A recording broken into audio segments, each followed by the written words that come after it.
Hey everybody, Drew Larison here, co-host of the Small Success Podcast. And before the episode begins, I wanted to drop a little note because this week's episode is going to be a little unique. This week's episode, as you probably know because you clicked on listen to watch the episode of the podcast, we are going to be interviewing both mayoral candidates for the city of Kokomo, where our office is located. And we wanted to give options to the people listening to this podcast. The first part of the podcast is going to be very set up in a way where we're talking about small business and how small business community interacts with the government. So if you're interested in that conversation, go ahead and just keep listening. If you're interested in just the part where we're discussing the issues locally with the mayoral candidate and what they think about these issues locally, go ahead and skip forward to the 45-minute and 50-second mark. That is when we start that discussion. So thank you so much for listening to this podcast, and we hope you enjoy it, and we hope you come back for later episodes as well. We'll see you soon. Thanks.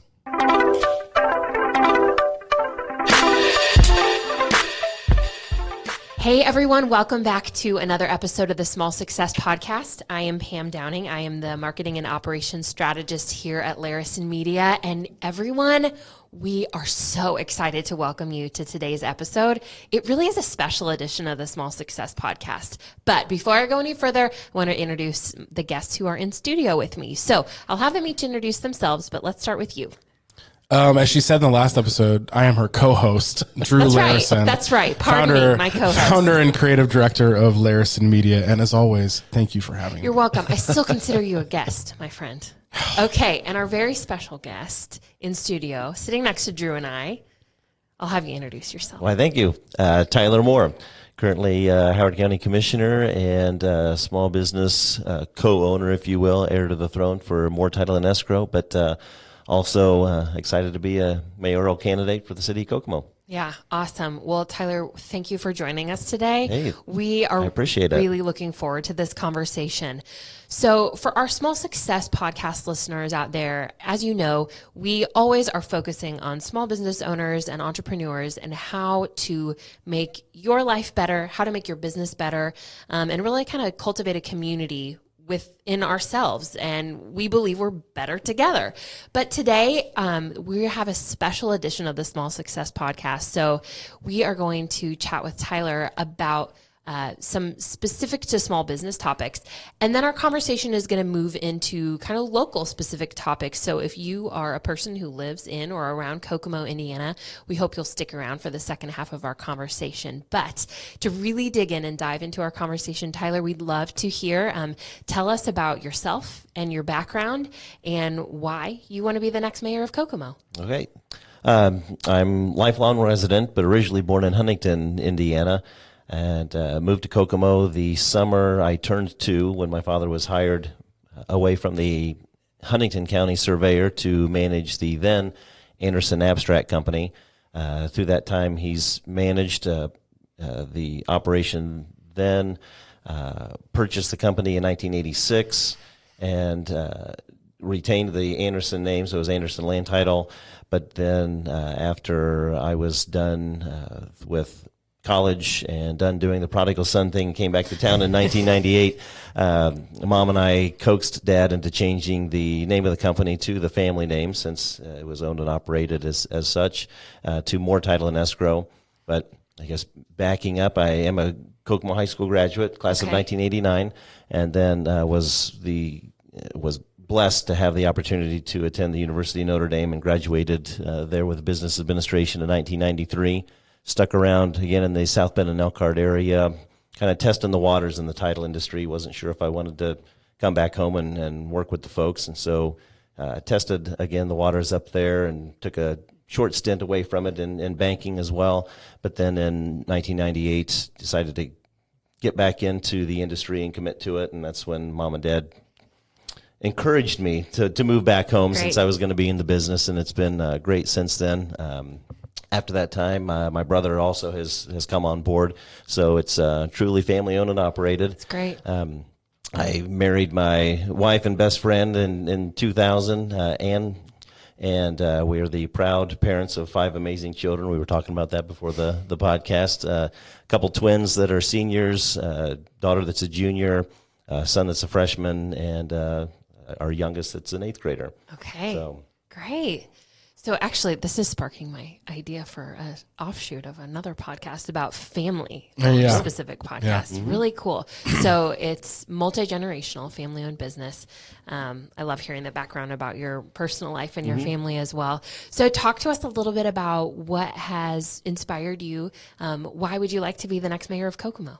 Well, I think God's blessed me with a lot of opportunities in my life, and again, having the opportunity to have been county commissioner for the past 11 years, I feel it's time to focus or to narrow my focus, narrow the scope.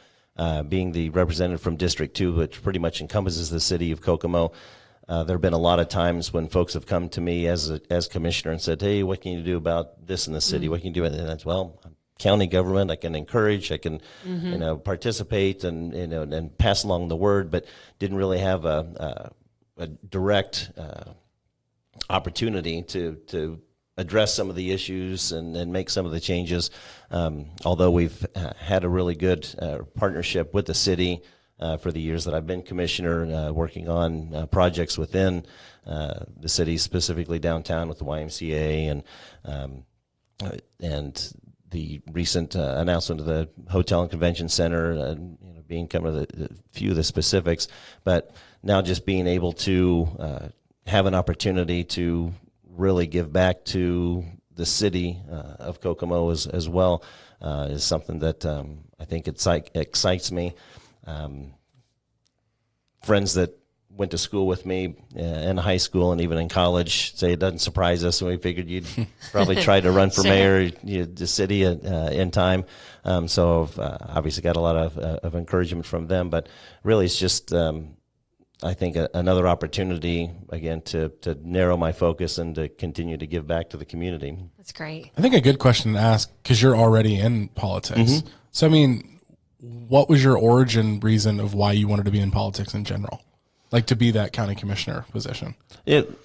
Because you always hear the phrase said, there's not enough good people in politics, based on either their life circumstances or the fear of setting themselves out there or being in, at the focus in media outlets and such.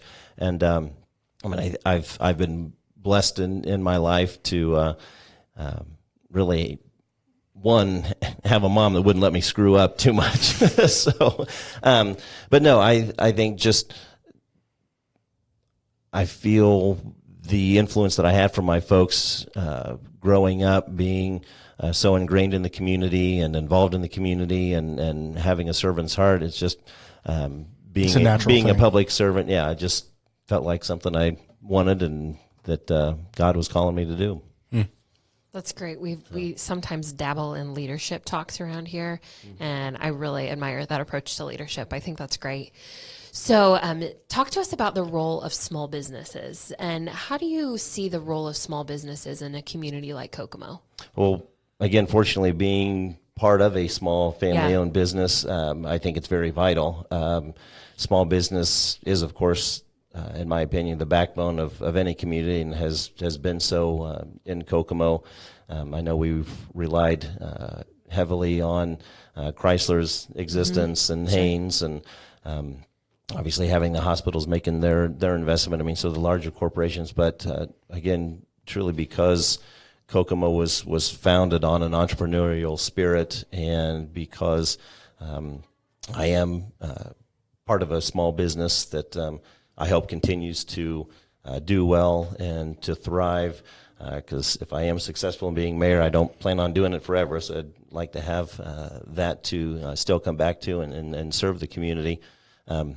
But I just feel that small business does have a major role on the success of any community, especially in Kokomo, just for the main reason that we're one of them. I mean, we're part of that group. So I think a lot of what the chamber can do will be very vital. That's why we've been members for as long as I can remember, and then we've been involved and such. So I think there needs to continue to be an emphasis on supporting small businesses. It's good. So if you were elected mayor, what what plans would you have to further kind of the success and the prosperity of small businesses in Kokomo? Well, I mentioned my past and current involvement with the Chamber of Commerce. Both my father and I have been on numerous boards within the chamber and other local associations, whether it's the Realtors Association or Home Builders and such. So I think that having the city continue its commitment to the chamber by way of the alliance is very vital. I was a little concerned, both as county commissioner, but then also as a small business owner, that the current administration had reduced their financial commitment to the alliance. I mean, I can understand part of the justification for that, but at the same time, I kind of wondered if it was sending the wrong message. And so I think, if I'm elected mayor, that I will deliver a different type of message and Sure. increase the commitment, maybe not to the extent that it was before, but at least increase that, because there is a lot of good that the Chamber and the Downtown Association, as well as Inventrec, all the umbrella organizations within the Alliance can do and are continuing to do. And so it just makes sense for the city to continue its commitment to that umbrella group and to those organizations by way of that. And I think that is key to continuing the success of those. Now, obviously, not every business in town is a member of the chamber. Sure. So I think continuing to find grant opportunities or additional opportunities to help small businesses either start or maintain or continue or to expand is very important. One of the main areas that I probably look at initially is the Maine and Markland area. I mean, all those businesses down through there suffered greatly with the the extended time that it took to get things done through there. So I think meeting with them to see what their current financial needs are or ways to support, and then finding ways within the city's means, whether it's funds that the city that can have direct access to, or to work with state or federal funds to find opportunities to help those, and then others that may be affected through other projects and such. A few follow-ups. I think a lot of people listening probably don't fully understand. You're saying like the city's support of the chamber, and is our chamber, like the alliance, is that a common setup where there's an alliance, an umbrella type of thing, and then organizations? Not typically. I mean, usually there's each organization is their own entity, which is where we were in the past. I mean, the chamber was a standalone. The Downtown Association was a standalone. Obviously, Inventrec was created, and so because those all of those organizations had pretty much a common theme or common mission. I don't know how many other communities, either in the state or in the nation, have gone to umbrella type of groups, just so that there's a single point of funding, and then it's distributed according to that executive of board. So it's not something that is necessarily common, but I think there was a movement toward that, just at a time when dollars were scarce from municipalities, and I mean, just like nonprofits, if they're competing for dollars and such, if you got the chamber wanting to do an event and focus on the downtown area, but you've got the Downtown Association and they want to, if they're raising money for a Strawberry Fest or something, then you've got those two organizations that are both working to support, in that case, maybe the downtown businesses that are competing for advertising or support dollars. Mm-hmm. So it's unique how that's set up in Kokomo. Yes. A lot of people probably don't understand this, because I don't, but the city's involvement in a chamber of commerce, is it strictly monetary? Is it a portion of a city's budget goes to a chamber of commerce? Is it leadership wise? Do they have a lot of say in what the chamber does? What is that relationship? And you're saying maybe it's backed off a little bit currently, but like, In your perfect world, what is that relationship between a city government and a chamber of commerce? Yeah. To answer your questions, I mean, yes, yes, yes, and yes. I mean, the support that the city gives to, in this case, the Alliance, or to the chamber and downtown and Ventrec and such by way of the Alliance, is worked into the budget, and so it's a line item. As a gift, I guess, or is it a? Does the city have any ownership in the Alliance? The city doesn't have any ownership now. Some of the boards that fall under the Alliance, like the Visitors Sure. Bureau, obviously the city has a number of appointments to that board. The Chamber and Ventrec both have representatives both from the city and county on it, just in an advisory role. Same way with the Alliance, the executive board as well. The city and county both have their representatives from their executive bodies as well as legislative bodies or the city and county council. So they have direct influence by way of membership or representation on the executive board of the Alliance as well as the umbrella groups underneath. But there's only a few that the city would have more direct influence over, in this case, like the Visitors Bureau and such. So not necessarily a gift as much as it is an investment. From the county standpoint, I mean, we see the value in the investment because we don't have an economic development department like the city does. And so that was, as I understand, part of the reason why the current administration of Kokomo, backed off their support to the Alliance, because they've got an economic development department that kind of functions the same. And so there was, probably justification in that. But from the county standpoint, because we see the benefit in that, because obviously we want, the economy to thrive. We want business to come, whether it's in the city limits or whether it's outside of the incorporated city or Rushville or Greentown and such. I mean, as a county, wherever business is retained or created, just increases the tax base for everybody to benefit from. So I think that's where I think potentially coming into the role, as mayor, I still see the value of investing in the Alliance and their initiatives, even though there's the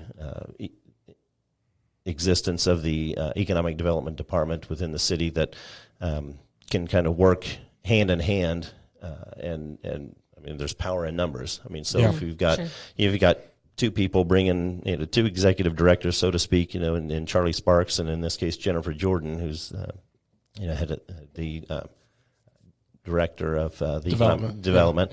The two of them, you always say two heads are better than one. I mean, so there's the ideas that can be used. It's a tag team approach. I mean, it shows that if the site selector approaches the Alliance, then there's still that opportunity that the city can then be brought in as well, and there's just a greater availability of resources to try and do what we need to do, or what we feel needs to be done to increase the investment. The last thing you said that was really interesting was the G word, and I don't hear this G word as a for-profit business owner a lot. You said grants. So in towards like that area of town, and people listening to this, I think we have listeners pretty much all over as of right now. Yeah. So people that don't understand the term Main and Markland. So it's a part of our town right now, which Markland Avenue, which one of the staple roads in our community, has been under extensive construction for, I don't even know how long now. I think 18 months. 18 months. There's been something happening on Markland. It's almost finished. Yes. Where's wood? I'll knock on wood. But it's almost finished. But one of the main areas that's been really effective is this where Main Street meets Markland Street. So you said something like these businesses that were hurt by this construction happening would be maybe eligible for grants to help the businesses keep going. Is that what you were saying? That's what I mean. To look into opportunities. I mean, there's always seems to be funds made available for certain or special circumstances, and I mean, you look at the availability of funds through as a result of floods, tornadoes, in other parts of the country, earthquakes, hurricanes, and such. I mean, so with businesses being affected by projects out of their control. I mean, circumstances out of control. There may be the possibility of money available, for circumstances like that. I don't know if there are.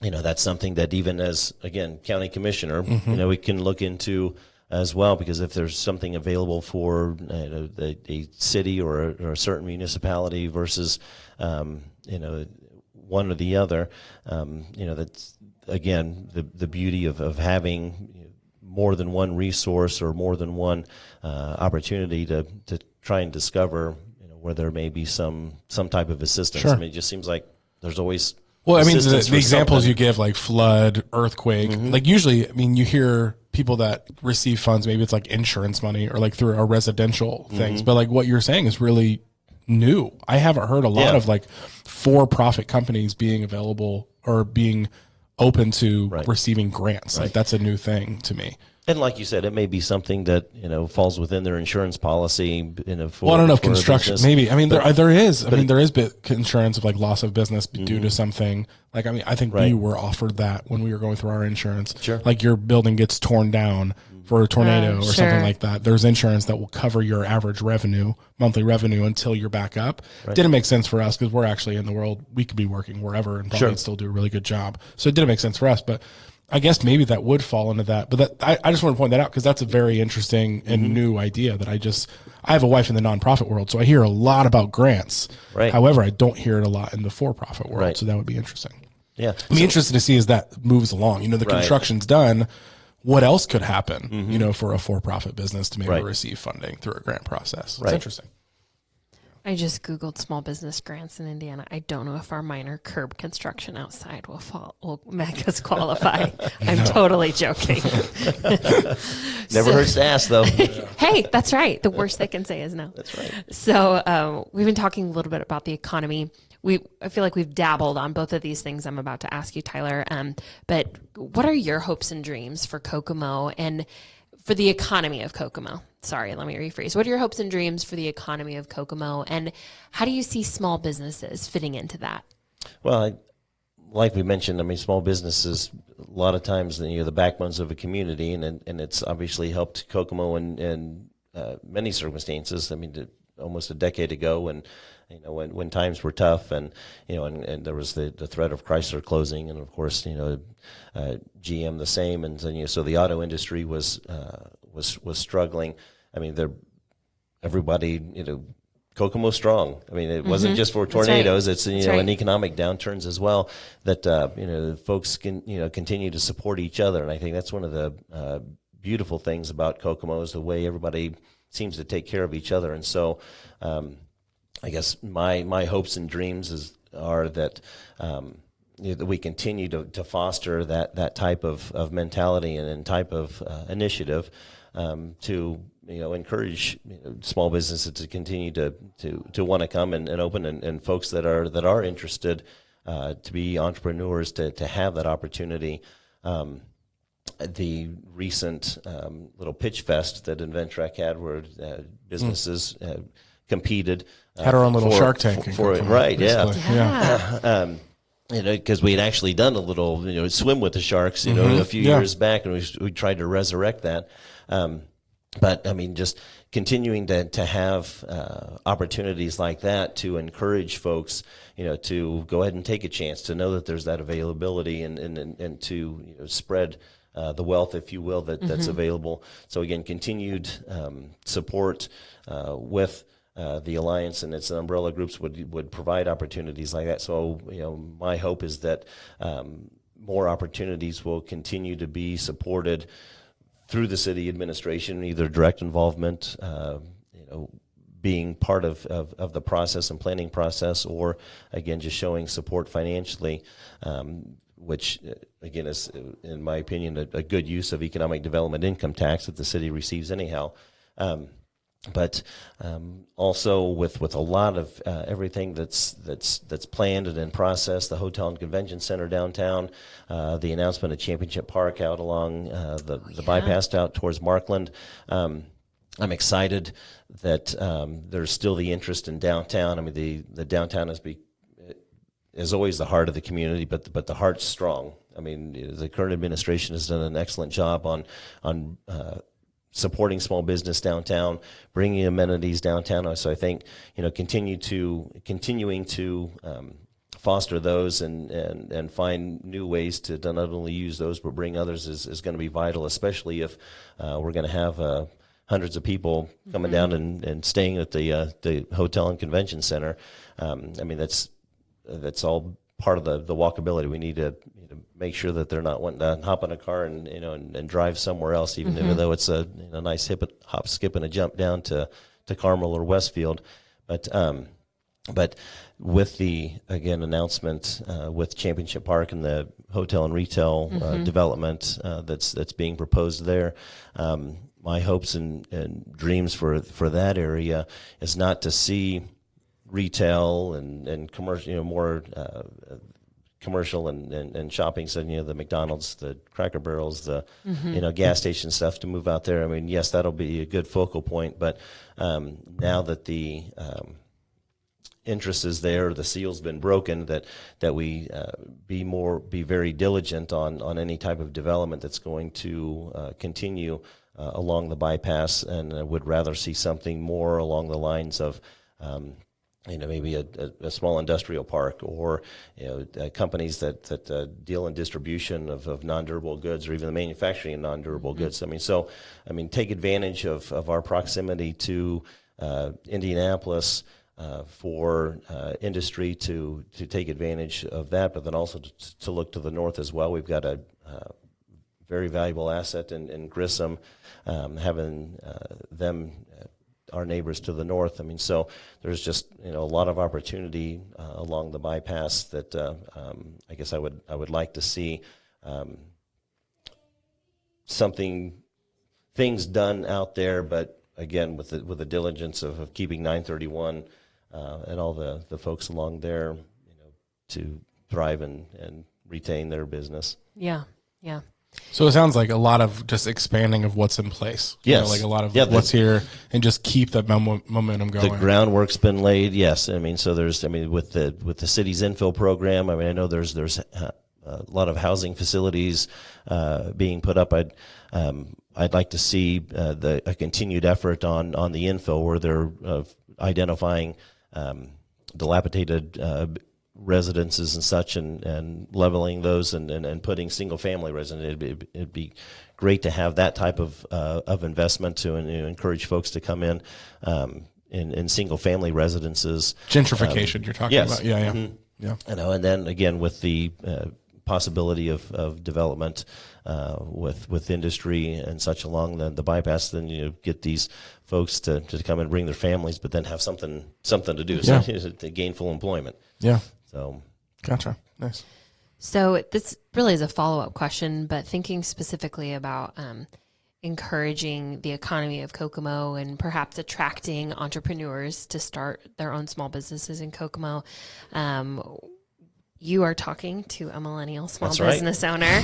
So we're thinking, you were talking earlier about all the establishment of downtown and the things going, and I'm like, he is sitting in a new business downtown. That's right. We should, Yeah. Uh-huh. And we love it. We love our neighbors. We love Good. our location. We're proud to be a downtown office. So, thinking about kind of development and growth and expanding and that momentum that's happening, what are some things about Kokomo and the culture here and the momentum we're gaining that would attract a millennial entrepreneur or a Gen Z, which is, we learned a few weeks ago, the generation coming up behind where we are, to establish their own small businesses here in our community? With the massive variable of Hamilton County below us, which is a huge factor into this. Well, yeah, I mean, and not just Hamilton. I mean, yes, Hamilton is probably the closest, but Tippecanoe even. Right. Yeah. I mean, those areas or those cities that either have the major metropolitan, like you mentioned, Tippecanoe, they've got a major university. I think the investment in Ivy Tech is going to be huge. Sure. I mean, and that could be it's looking beautiful. A very, very valuable asset in doing, Pam, what you just said, being able to retain folks. So if we get them there through the additional programs that Ivy Tech's now going to be able to offer, and the level at which those new and existing programs are going to be offered, I think will just speak volumes in the payback that we'll receive in their investment. With Ivy Tech being a regional community college, they already have folks driving in from other cities, other counties.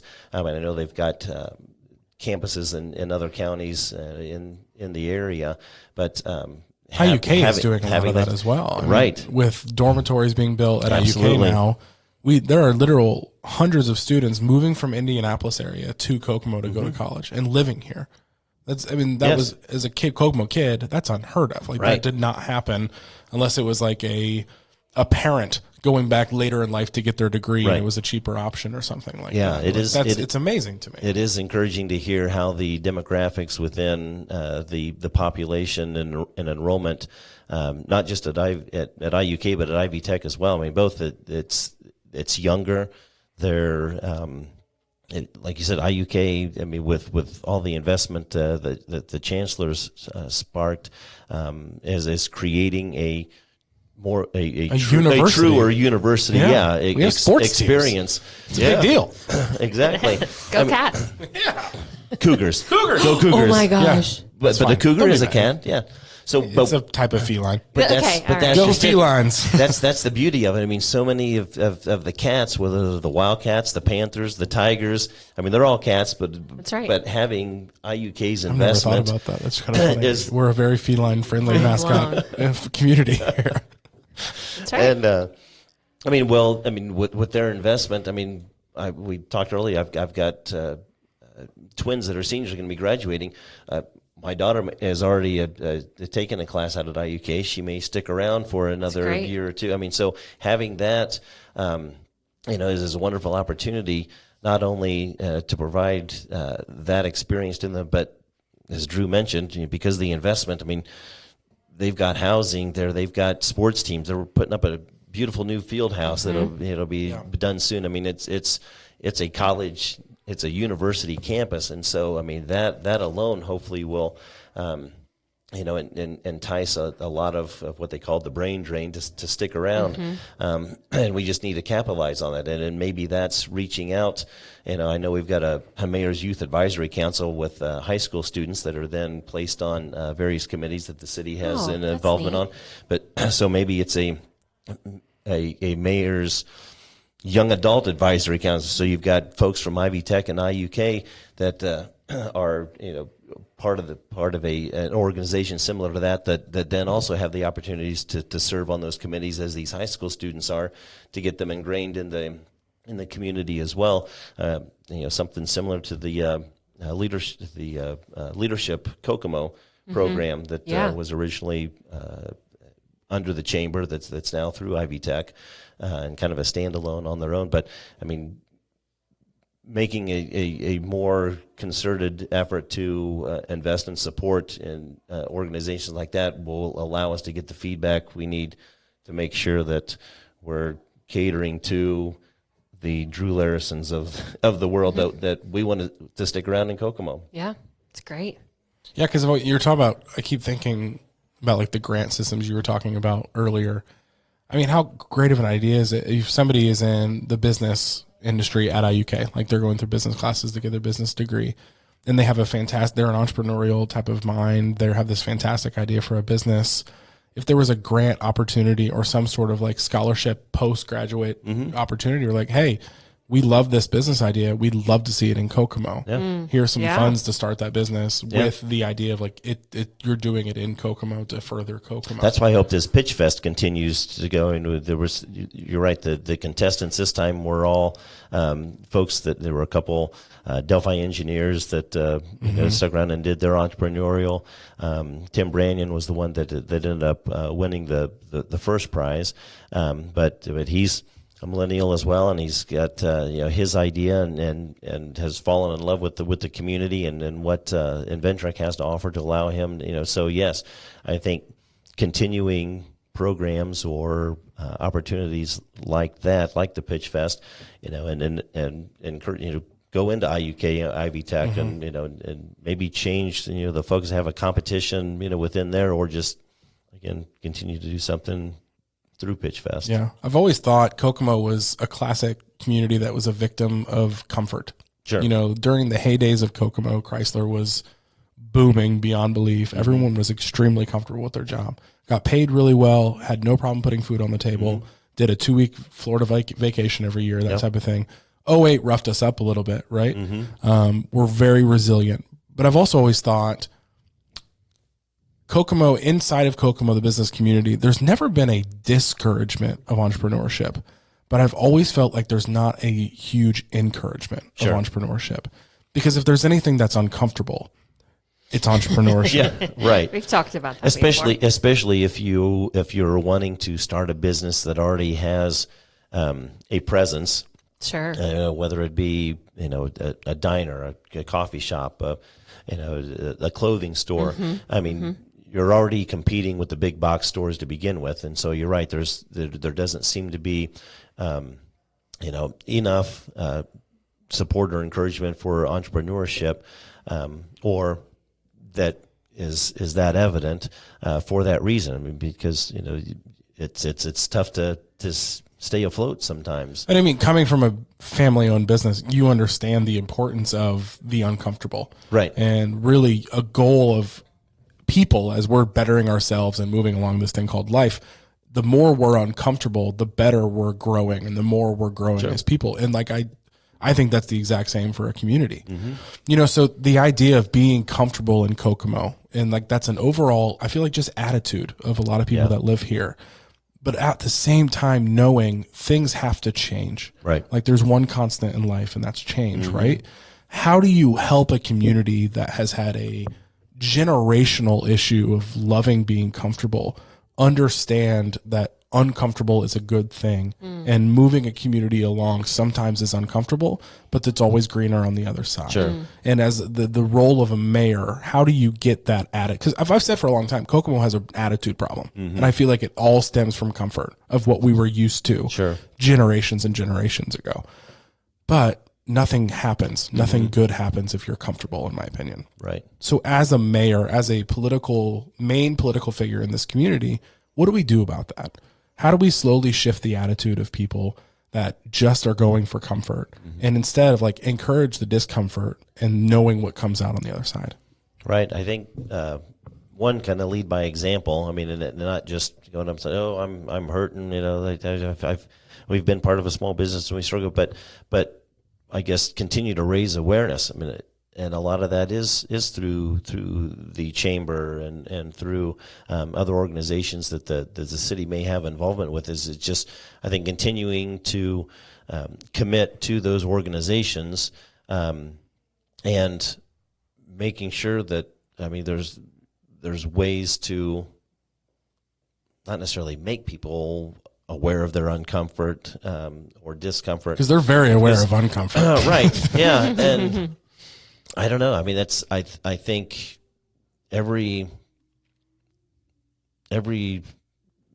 community leader probably struggles with that. I mean, and so I guess it may just be a matter of a continued conversation and hoping that there's ways to, I don't know. That's a tough question to answer. It's a very tough question in general. Yeah. Because it's a very big thing to do. Right. Yeah. Some of it's just human nature. It's very easy to identify the things that we're uncomfortable with. I guess that's what's frustrating to me is like when tough things happen in Kokomo, we are so freaking resilient. As Kokomoans, whatever we're called. Yeah, Kokomo strong. We are so strong together when really, really tough things are going on. You mentioned tornadoes. You talk about 2008 when we were the fastest dying city in this country, and then 2-3 years later we were on the other list, the opposite list. We can go through some stuff and come out amazing. Right. But what's frustrating is when it's just little things that are change, little actions that lead towards bigger things. Right. We struggle so much with that. And I think part of that might be also is making sure that if that effort needs to be done, that you're bringing everybody else along as part of the experience or along for the ride. I mean, so if things are bad, if there's development that again, if I see needs to be done, not just going out and doing it and saying, hey, this is what's going to happen, but going to those businesses that may be affected in that area, or those that may have the ideas, and say, you know what, let's talk about this a little bit. This is the idea, and it may be a little uncomfortable, but how can we bridge that gap? I mean, how can we, I guess, find a center sense of comfort, within a given timeline, because you don't, obviously, if you're catering to everybody, you're not going to get anything done. I mean, right. so there does need to be that point in the conversation to say, okay, we're done now. Let's, it's not going to be easy for both. Let's just press on. Mm-hmm. But I think a lot of times, especially if we want to rely on small businesses, is to make sure that small business owners feel empowered, feel part of the process, feel like what they say or the idea that they have for their business development or expansion or growth or relocation, whatever it may be, that they feel that their ideas do matter, or that they're making the right decision Sure. within their comfort level. Yeah. Okay, so moving to a little bit of a lighter topic as we kind of wrap up this portion of the podcast. Okay. Tyler Moore, what is your favorite sandwich? Oh, my favorite sandwich. This is a question we ask quite a bit. On this I should have See, prefaced. and I think it's great. A lot of times it depends on the mood I'm in. But Listen to this guy. But from as long as I can remember, and I don't know how I stumbled on it, and maybe it was just I went to the fridge and this was all that was in there.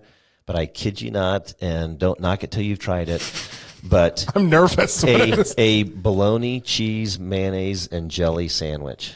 Jelly? Okay. That is my. Okay. I mean, if I'm having Salty, sweet, having I a get bad it. day at the office and I go home for lunch, and I'm like, you know what? I'm having a bologna, cheese, mayonnaise, Treat and jelly yourself. sandwich to treat you know myself. what? That has like Monte And that Cristo vibes. That has just- what? What's that sandwich? Isn't it called a Monte Cristo? Well, that's the deep fried sandwich. Right. Isn't that a Monte Cristo? Yeah. Are you talking about like an Elvis? Maybe. Where it's like bacon and peanut butter and jelly and bacon? Okay, I'm yeah, intrigued by this though. I would try it. You should. We may have to do that and make a video What of us trying What it. kind of And cheese?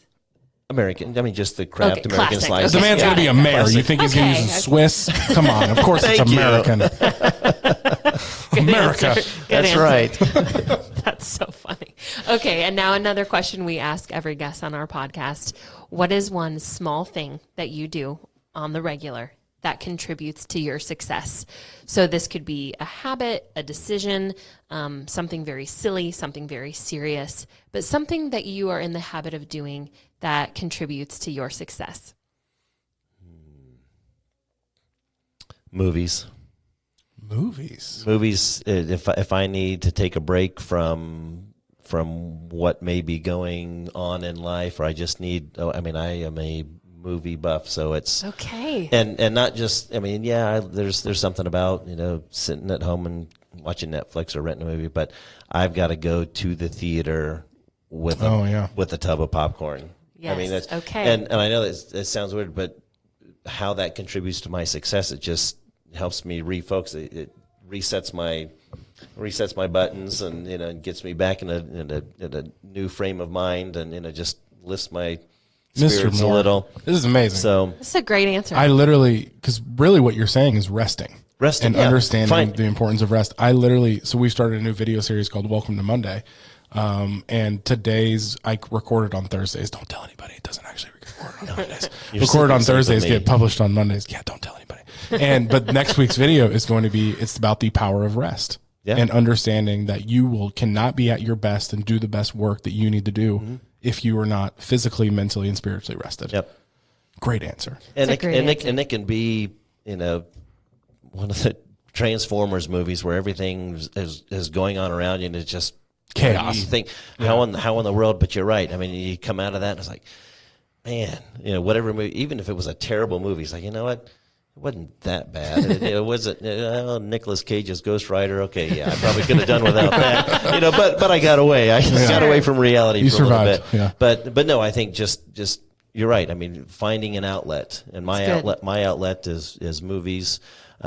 Fortunately, my kids are geeks like I am, and so you're a big Star Wars guy, right? Huge That's what Star I thought. Wars, Yeah, I thought I've seen that. Yeah. Okay. Big Star Wars guy. Yeah, so the new Mandalorian series that's coming out, that would be the one thing that I would stay home and watch. Yeah. But yeah, that, I mean, that's so good to hear answer. from somebody like you and like people listening to this right now, because I'm big on that. I recorded the video today, so I'm like big on this topic, and it's been in my head. But like in the world that we're in, where we worship the idea of hustle and just killing yourself working, from a guy like you who's been in business for years, who's running for freaking mayor, that's a really great thing for people to hear. Yeah, you'll see me on Thursday nights before the Friday premiere of any Star Wars, Marvel, DC, whatever it is. Yeah. I'll be there the night before. Yeah. I mean, it's a great outlet. So yeah, I mean, So you're pretty excited for Disney Plus, I'm guessing. yes. It's going to change our world. Yes, it's As an adult and a parent, it's going to change my life Yeah. forever. Yeah. Okay, well, Small Success Podcast listeners, thank you so much for joining us. I will give you a little disclaimer. I will have links in the show notes, but at this point, we're going to transition our conversation to really focus on local Kokomo topics because we have Tyler in the studio and he is running for mayor of Kokomo.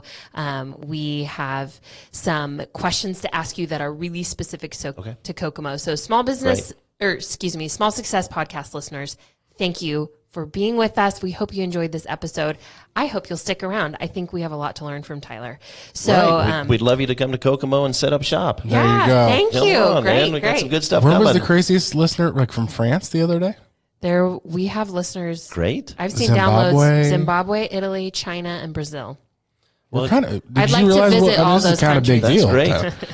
Well, and You're going international. again. Colin. I mean, looking at Kokomo. I mean, Dr. Herb Miller, who was a professor out at IUK, was a member of my Rotary Club, and he's coined the phrase "all roads lead to Kokomo." It's really fun. And really, that was ironically and oddly true just this past weekend out at the Speedway. They had SmackDown with 4 nights of USAC sprint car races, and there were folks that were in from England. There were, Really? not just from around the country, but Worldwide. even worldwide as well. So yeah, there's stuff that people come to Kokomo for. It's really true actually, because my wife is from upstate New York, and since she's lived here the last 10 or so years, she's met insane amount of people that lived on her street. Like growing up, not just from Really? Oh yeah, Wow. It's weird. And like there's some connection with manufacturing here and what used to be in Syracuse. A lot of people moved here to Chrysler because something closed sure. down there. So there's some connections, but it's true. Interesting. Sorry for the tangent. So, Here we go. no, we welcome tangents here. So we reached out to our online community, letting them know we would be inviting the mayoral candidates onto our podcast. And so we have some specific questions from voters. And then we also just picked up on 3 general topics that really generated a lot of interest. So I'm going to ask you a mix of both. Great. So the first general topic that we picked up on that we'd love to hear your thoughts on are the roads in Kokomo. roads. We touched on this a little bit before, but Speaking of roads leading to Kokomo, let's talk about those. yeah, let's talk about the roads. They lead here, but now a lot of them are a little narrower, so we can be safer walking them. Ironically, having you mention the streets and roads first, as we're out walking and knocking on doors, and we ask what they feel the major issues in Kokomo are, almost probably 80% of the time, 85% of the time, they say, "Oh, these streets and roads and such." But I mean, I know, Drew, you're shaking your head. It's just amazing. Because you're right. I mean, they immediately go to the bump outs. They immediately go to the roundabout. And although there are areas that have created a little bit of trouble or headaches or concern, for the most part, what has been done in areas, I think, does make sense. I mean, especially in the downtown area. I mean, you want folks milling around, downtown.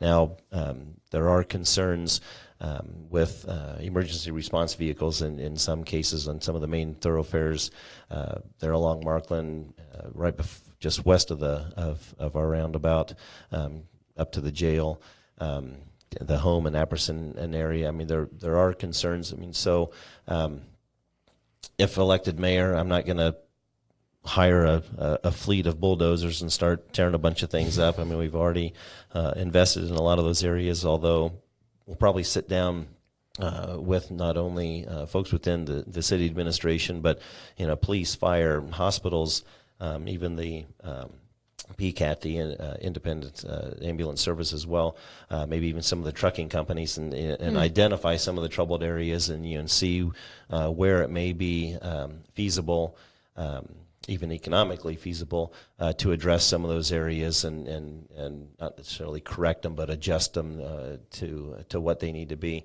But I think also there needs to be a shift now to get back into a rotation on resurfacing, not just the streets, but the alleyways as well. I mean, a lot of folks have alleys where they're instructed to put trash cans in. So the city trucks that have been beating up these, the alleyways for a number of years have kind of been lost in the shuffle as well. And so I'd like to see a more aggressive rotation in resurfacing in certain areas around the community. One of the other areas when you talk about roads and streets, obviously spills over into the sidewalks, and there are a lot of folks that have concerns about the sidewalks in their areas, especially around the schools. I mean, since a lot of the schools still have a lot of foot traffic with kids going to and from, we would make sure that areas around there, that the sidewalks are in the best shape possible. And a lot of the bump outs, are ADA compliant now, with the ramps and such. And so I think around the schools we need to identify and make sure that those areas are taken care of. Now, I know there's a program now to address sidewalks where the certain percentage of folks along a block can petition and then share the expense 50-50. I'd like to look for opportunities that may be able to address those while streets are being resurfaced and such, without too much additional expense, if any, to the property owners along those stretches as well, just to make it a little more, I guess, accommodating for them and just a little more manageable. The big thing with roads for me, I think the biggest issue, why these issues are really become a literally top 3 list of things we can talk about. I feel like, and you and I have talked about this in the past, actually, there's been a really big lack of communication of the why behind the what when it comes to the roads in Kokomo. All of a sudden, people are seeing roads being narrowed. They have no idea why. Right. All of a sudden, they see these death traps called bump outs, and they don't know why. And that's what they call them.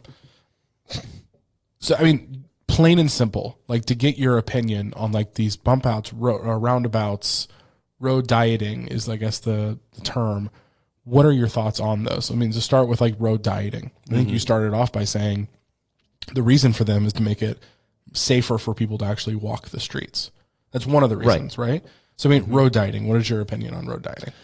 I think it's applicable, or it's appropriate in certain areas.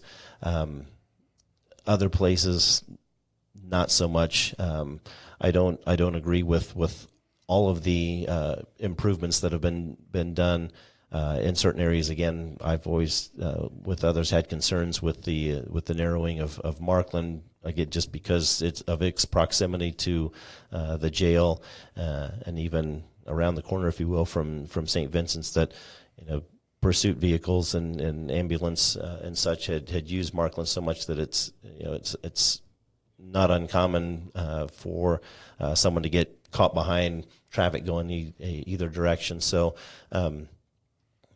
long answer short, I mean, it's appropriate in areas. You think it makes sense when it makes sense for appropriate? Yes. Okay.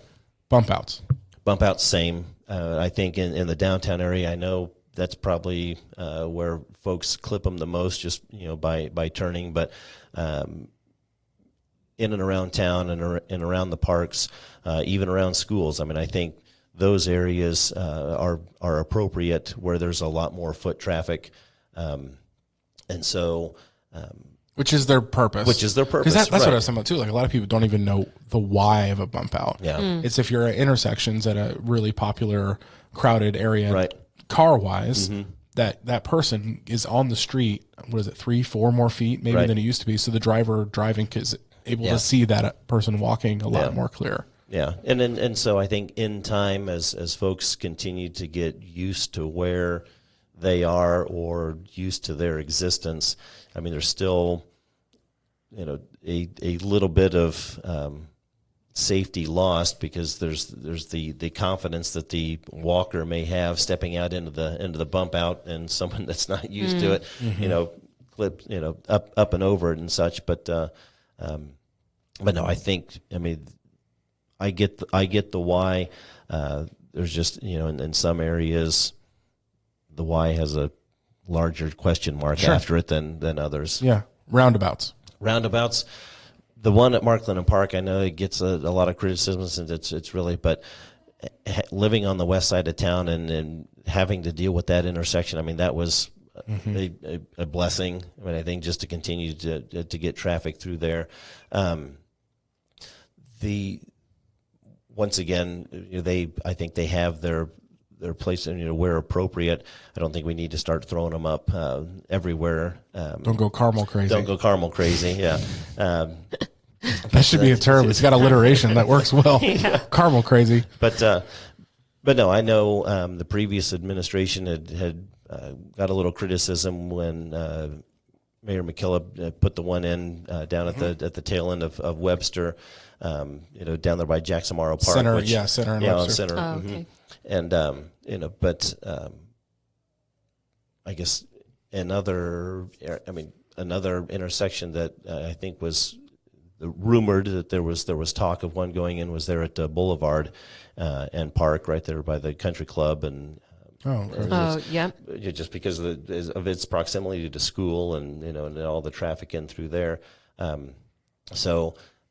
Areas it could make sense, but I think looking at traffic patterns and such, and seeing where folks may be jammed up more than others would make sense. Just again, I know a lot of what's being done is to slow traffic down and to get folks more walkable, but our society does love to get there in a hurry, and so which is why these are good things to do, right, to make them aware of their driving and where they're going. Yeah. Gotcha. Okay, because I want to clear. It's great. Yeah. Right there, 3 topics, bam, bam, bam. Because that's just something I feel like there's no conversation of why behind the what when it comes to the roads and all. But there's also our weather, where we're located. Right. Roads are never going to be 100% perfect. Right. And that's such an expectation that should just not exist. Yeah. So that's interesting. Right. Yeah, potholes will continue to be an issue and plague any administration, I think. So, you could spend 10 times more and there will still be potholes all over. Yeah. Okay, so now we have a voter question. This is from Joseph Parker on Facebook. He asks this: while our current administration seems to have taken the build it and they will come mindset in regards to revitalizing and redeveloping our downtown area and the city in general, what specific strategies will you implement to attract businesses and companies, small and large, to relocate, expand, or establish jobs and locations in Kokomo? Our city has been heavily dependent on the auto manufacturing industry for so many decades. And while this is fantastic for our economy, while our car sales are strong, a pullback in that industry affects us much more than others. I think we need better job diversification. And again, that's from Joseph Parker on Facebook. So I think the core of his question maybe mirrors a question we talked about earlier about what strategies would you implement to attract businesses and companies to expand in Kokomo. He kind of there at the tail end almost helped answer the question himself by diversification. I mean, I think there needs to be an emphasis now on enticing companies that manufacture or are involved with non-durable type of goods. Define that for those people. That socks. Okay. Something as simple that's used or done. I mean, I'm not saying that I'm going to try to find a sock manufacturer to Make socks great again. Got it. Yeah, there you go, perfect.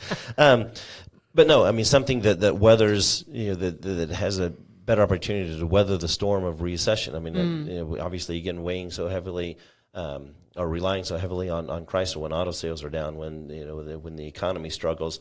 I mean, there are certain things that consumers still use and need and depend on. I mean, so diversifying the industry that way could bode well for us.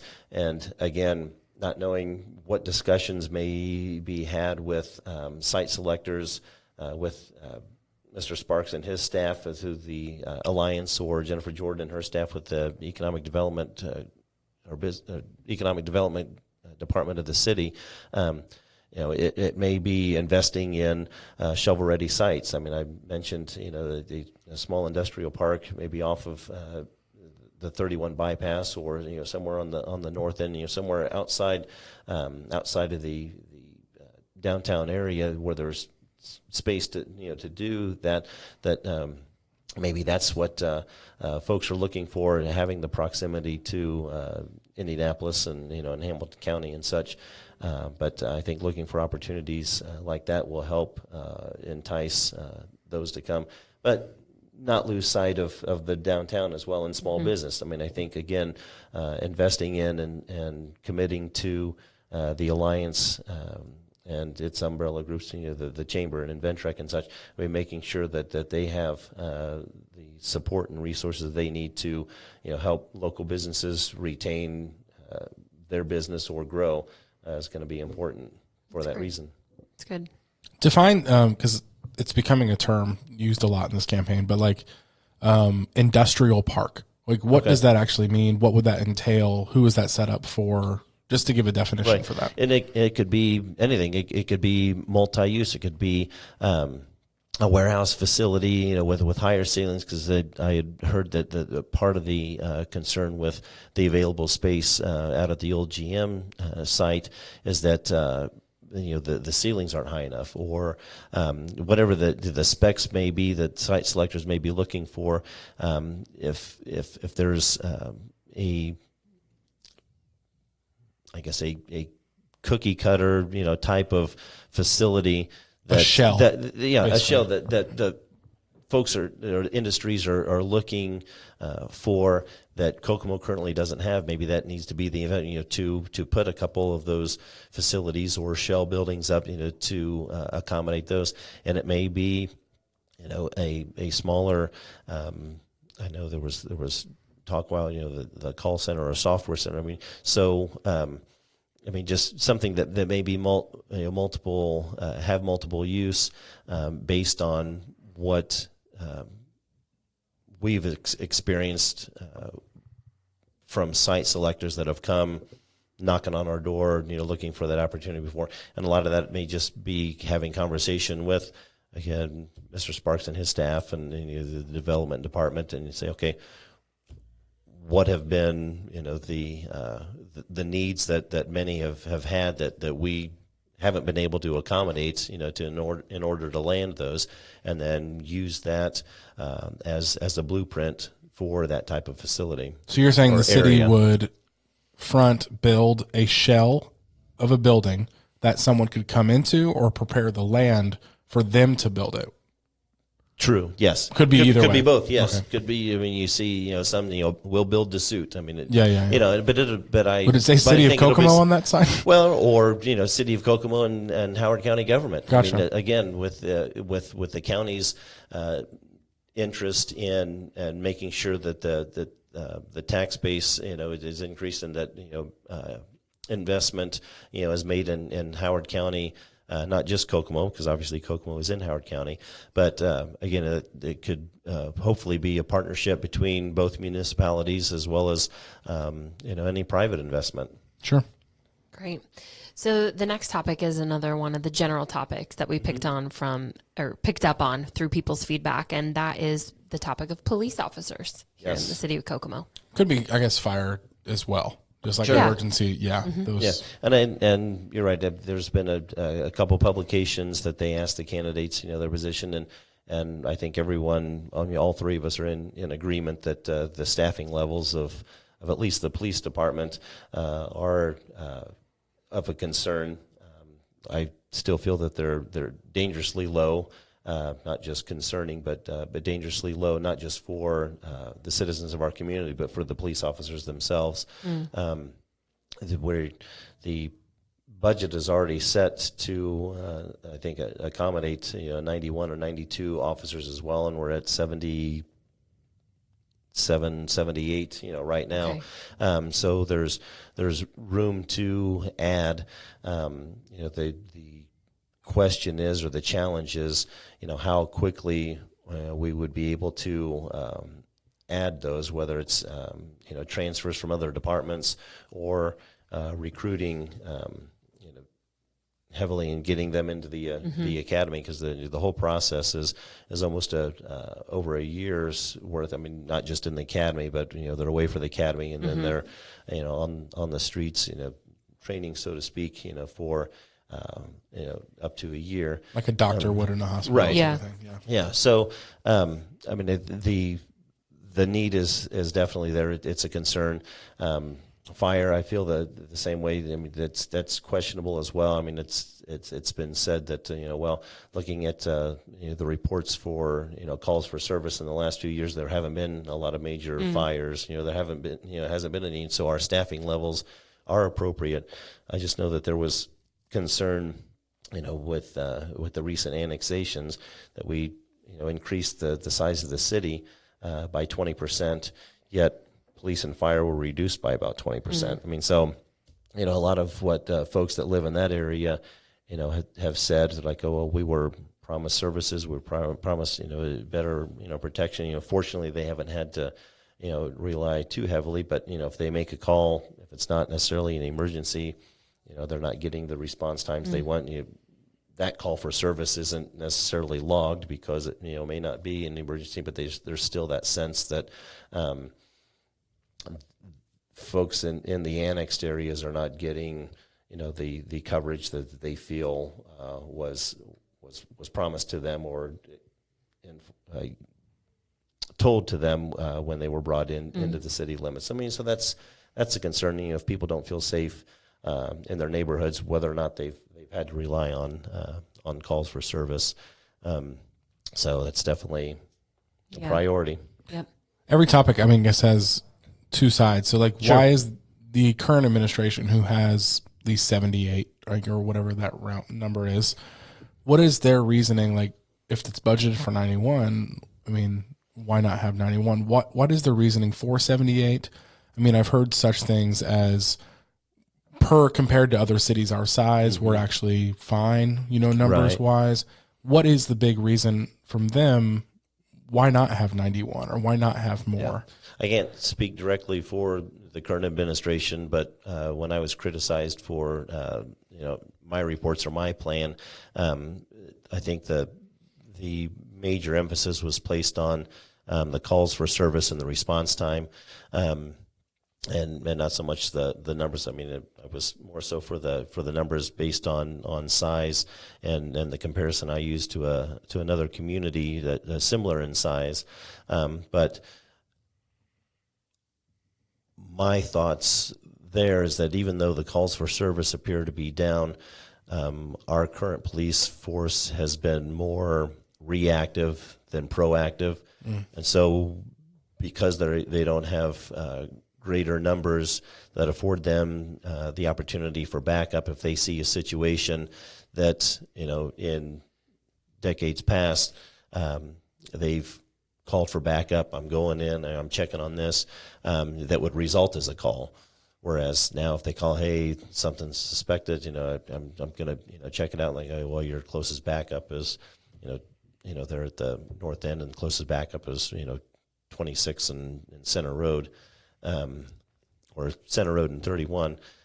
Then they back off, and so there may not be the opportunity to address an issue or to deter something that would result as a call. So it's my understanding that the current administration looks at the calls for service and response time on those calls, and that's the only variable. And that's the main main variables. Now fire is kind of the same way, looking at the numbers of the amount of fires or calls and such. But in both cases, and I guess and more so for fire, I always compare it to an insurance policy. I mean, we've all got insurance, a homeowner's insurance policy where we hope our home doesn't burn down. If I haven't made a claim on my homeowner's insurance policy in the last 10 years, do I think, okay, well, I'm going to reduce the amount of coverage because, I've not had a history of claims or incidents before, and then what happens when, as soon as I do that, I Sure. need that level of coverage, and it's not there. Yeah. So. Great. So our next question is a voter question, and this is from Sarah Bauman Hemrick on Facebook. She says, our current mayor has been very supportive of Kokomo schools through frequent school visits, attendance at school events, etc. What would you do to support the school system where a majority of the city's children attend? Oh, I definitely would continue that practice. I mean, kids are a future. I've got 5 of my own. I've been involved with youth sports, the youth group, and Sunday religious ed at church and such. I mean, kids are a joy, and whether or not I'm that important. I mean, I think having a mayor, show up, in their school or be involved or just be evident is important. Same way I think the police and firefighters need to have a greater presence in at schools or in the community. But I would definitely continue that practice. I mentioned in our off mic discussion, I'm a member of the local Rotary Club, and for 5-6 years now we've been involved in a reading program similar to the Real Men Reads through United Way now, and I've been in the schools reading at Pettit Park and Bon Air for the past 5, 6, 7 years, involved in some of those. One of the I guess initiatives that I did in the county was provide an opportunity for local grade schools to come and check out county government. I mean, so April is ironically, or again oddly, labeled County Government Awareness Month, which I don't think Hallmark's got a hold of that yet to make a card. But I received that email probably 8 years ago and saw that and got with our human resources director and said, you know what, let's bring some kids in. So the last handful of years we've had third graders from the county schools come in and tour the courthouse. They tour the court. They meet the drug dog. A couple of the sheriff department vehicles, a couple of the departments, and so they just use that morning to tour that, and I've participated in that. So I think any opportunity to get kids interested or more involved and educated on what actually goes on in local government, I think is important. And again, it's just the joy of spending time with kids. So yeah, I definitely plan on being around. It's great. It's great. Okay, our final general topic that we picked up on from our responses online was people voicing concerns or questions about the crime in Kokomo. Mm-hmm. Yeah, and I think that speaks to the priority of having public safety, or the police and fire as part of it, but specifically the police department. I think increasing the level of staffing there will not only boost the morale for the men and women in that department, but will also provide a greater presence that will help deter a lot of what happens. It's not going to prevent everything, but I mean, just the added resources in staffing and maybe with the equipment that they need will help address and deter the level of crime that we're currently experiencing. And I know there's concern with a lot of the housing that's been put up as well. We hear the rumors of all these people coming in from certain areas of the country, and and then bringing problems with them. But I think those that may be coming in are leaving situations, that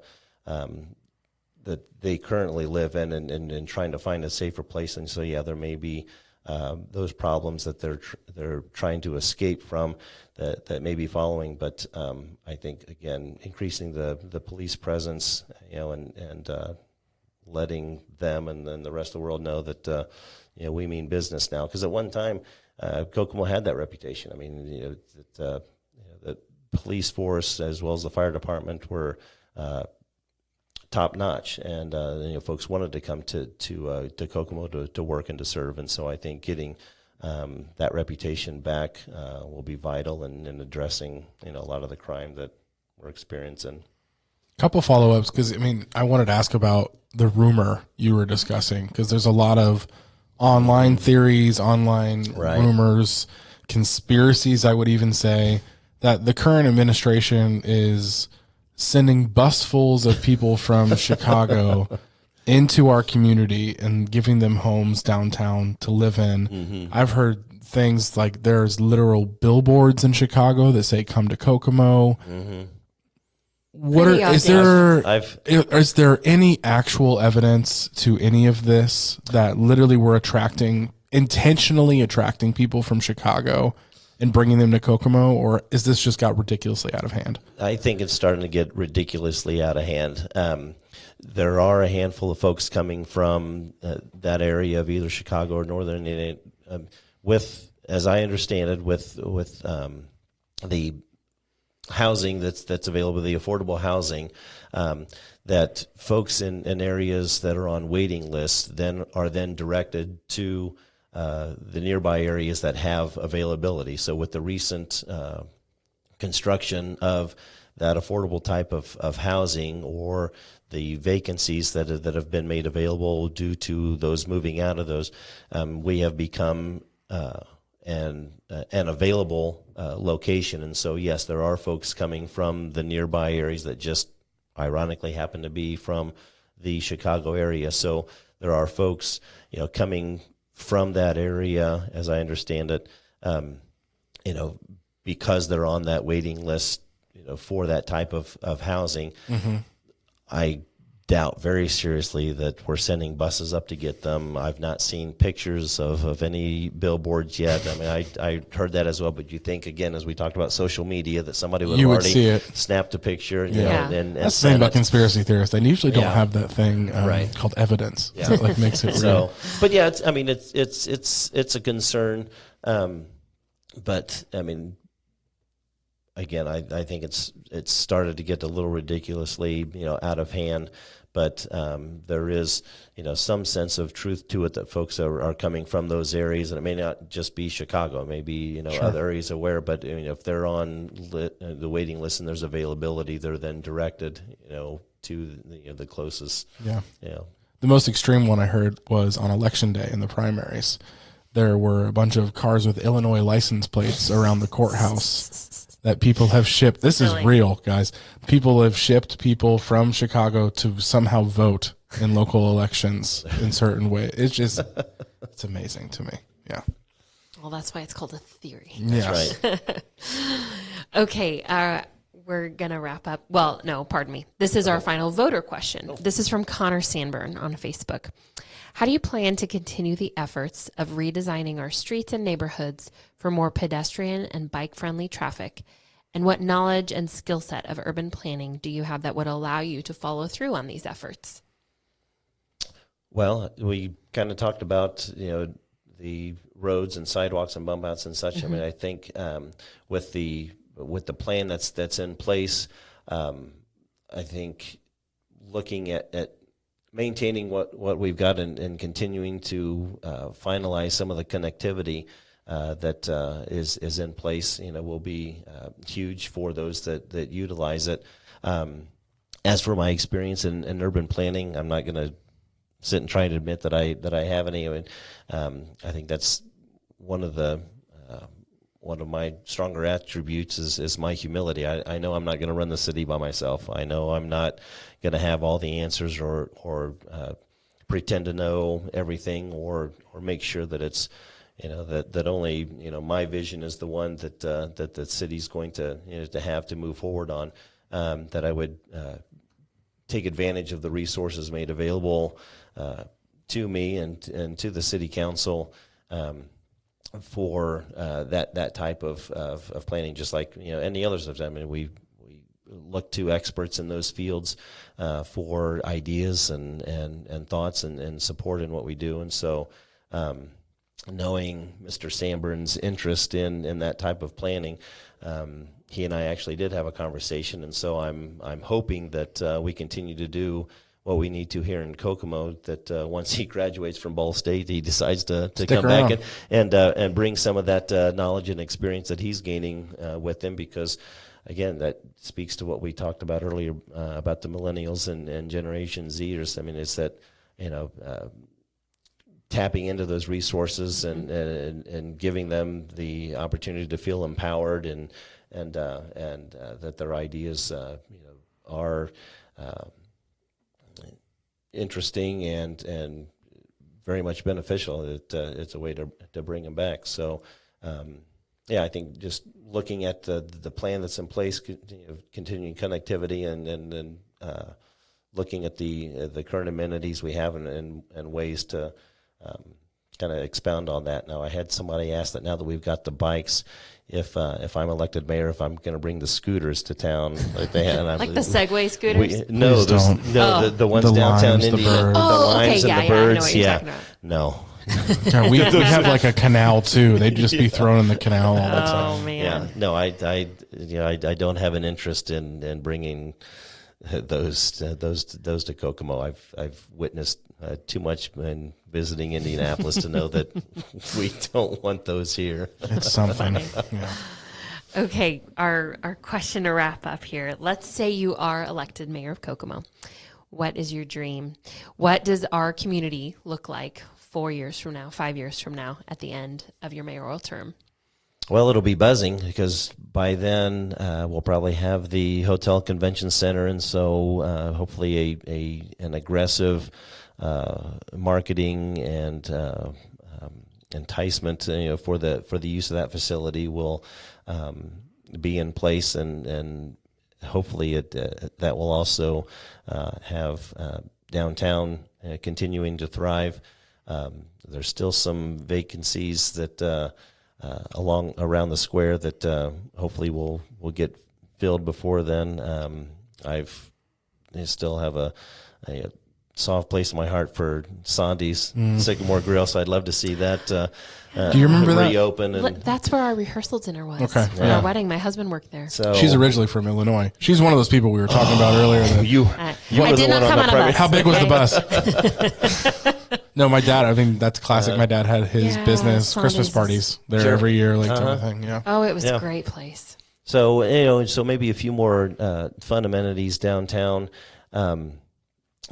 with maybe a little more grassy area. I mean, I know the old Barco building's down, and I don't know what the plans are for that. But somebody had mentioned the thought of a downtown theater again, like the ISIS so many years ago, and I mean that could even be a small area. You run the movie on the side of the building or something. But I've had a dream for like a dollar theater Yeah. in downtown Kokomo. Like a really, like show old movies, Sure. just a fun, like old school theater. Hey, you're talking to the movie guy. I know. How amazing would that be? I would missed the love dollar theater in the that. Marken Mall. I mean, that was for like, I was a teenager when that happened. That was amazing. You can go to like a movie a day and it was Yeah. $7. I mean, it was Yeah, great. I would love to see a small theater downtown again, just showing, either old movies or Sure. One weekend, it's Back to the Future. Every movie, Yeah. like a different, I mean, all that would be awesome. Yeah. maybe a little more development along 31, not necessarily retail. Again, I have a feeling with the proximity that we have to Grand Park that Championship Park will be thriving by then. And I really don't. and, People don't understand how huge that could be, Right. for our So community. It's exciting. incomprehensible Yeah, how but much could happen. Right, and I hope that that we do find a great way to incorporate the youth sports in the area and coordinate that and complement that as well. But then kind of just have that be the mecca.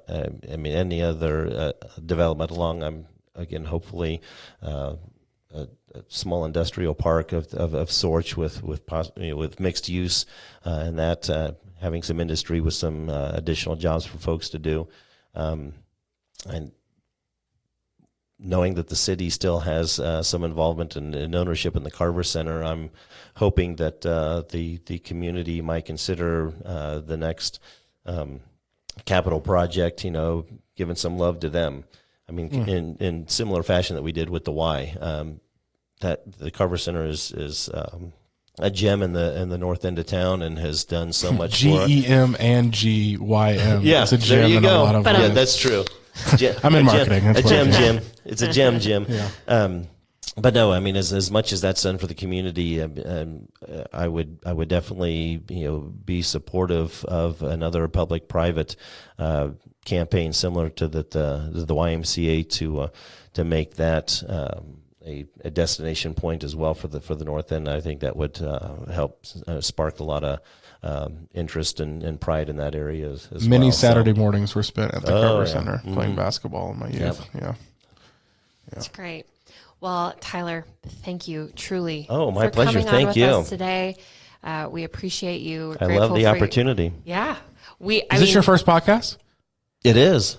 It is Love my it. first podcast. We're Yeah. being a lot of firsts for people. I've been It's on fun. radio before, but Yeah. not a podcast. So What'd you think? This is great. See, Very comfortable. I mean, Yeah. I didn't feel, that I was pressured, that I was going to be grilled or, Sure. it's, No, it's we were talking about before, like my favorite podcast, and one of them is the Joe Rogan podcast. okay. He'll go on for 3 hours sometimes with people, but it's just I listen through it slowly throughout the week. I'll Sure. finally get a whole episode throughout a week. But he had Bernie Sanders on a few weeks ago, and it was one of the most amazing, unique experiences listening to a politician in this type of format on a podcast, because normally, especially presidential and where he's at, it's a 30-second soundbite. It's a 90-second response at a debate. It's a pull quote from something in a newspaper. You do not get to listen to politicians for an extended amount of time with no bell going off saying, sorry, sir, that's your time. That's for sorry, ma'am, that's your time. We don't have that. And I feel like podcasts are such an amazing opportunity to really fully hear out what these politicians' dreams, aspirations, ideas are for their communities, or in Bernie's situation, his country. And I love this. And it blows my mind. I'm like, I want every politician to have their own podcast. Sure. Think about it. It's free. You get to talk as much as you want. Newspapers, radio, they can pull quotes for news or whatever it is. They can pull quotes from you. And I love this. I think it's very Don't tell fun. my kids that I'd have that option because they're tired of it. a dad cast. They'd rather that I find another method of discipline than to sit and listen to me lecture them. Well, I mean, you need what I've learned today is you need a podcast about movies, and you could just talk about all your favorite movies, like totally geek out. I love it. There was I would love to be a movie critic. Yeah. I mean that would be fun. It'd be fun. See, in the world we're in, you can be. Can be. Do it. Yeah. You can Just be. grab a mic and start talking. That's all it is. No, but thank you for coming here. Movies with the mayor. Love it. Oh. Hey, we know some I like great. it. We know some great marketers who could help you I launch this. Get this can- off the ground. We can talk afterwards. Yeah, but thank you for coming Hey, tonight. my I really pleasure. appreciate it. It was. Thank you. This is exactly what I had in mind Yeah, this after, is like, great. I saw, like I said, Bernie on Joe Rogan's podcast. I'm like, this is what Yeah.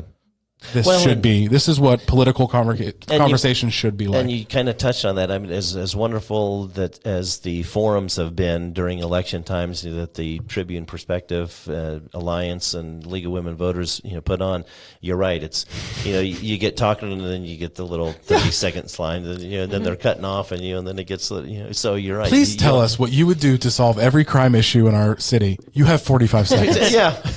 Come on, you need more than that. Well, plus I got to ask you about your favorite sandwich. Yeah. So, well, we appreciate. And that was a good answer, by the way. Yeah, it was a great answer. It's on my list to try. Oh, one clarifying follow-up question to that: what kind of jelly do you use? Grape. Ooh. Okay, Grape, thank okay. you. Classic. Yeah. Okay. Well, It's American. That's right. We appreciate your leadership in our community. Well, thank you. Tyler, we're thankful for your time today. Anytime. And for those of you who have listened, I will link any way you can follow Tyler, get some more information about his campaign. I'll link some information about the city of Kokomo in the show notes. So thank you for joining us here on the Small Success Podcast. One last thanks to Tyler Moore, candidate for mayor of Kokomo, Indiana.